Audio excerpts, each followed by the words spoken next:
Zawadi kubwa hii kupitia mikono ya watoto na watumishi wako. Umepita kwa wazee kwa ajili ya vipawa vyao, umepita kwa viongozi wa jumuiya wakisimamia vipawa vyao mbalimbali, lakini umepita kwa kamati zote na Wakristo wote.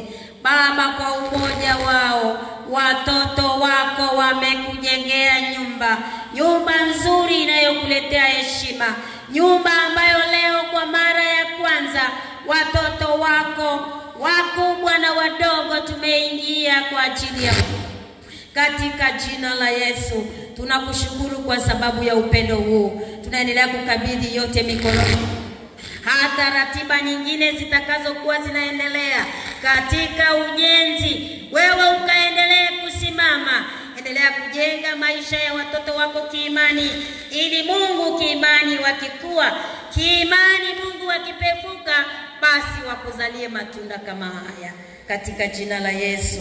Tunakushukuru, tunafuraha kwa sababu uko pamoja nasi katika kusanyiko hili. Amen. Bwana Mungu wetu yupo hapa, yupo pamoja nasi.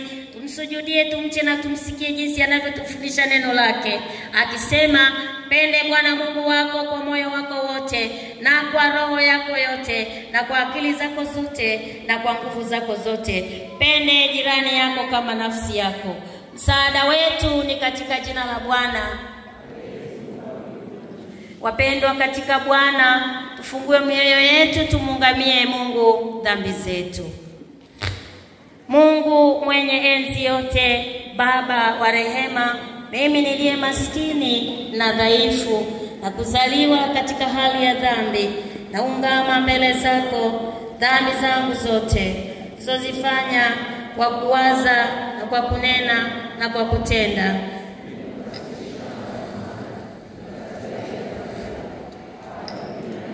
na hata milele. Lakini nazijutia dhambi zangu na kutubu kweli, na kusihi kwa rehema yako iliyokuu mimi niliye maskini na mwenye dhambi. Bwana, unisamehe dhambi zangu, unipe nguvu ya Roho Mtakatifu wako, nishike mwenendo mpya. Amen. Msalabani kwa ajili yake ametusamehe dhambi zetu zote. Amen. Zaburi yetu na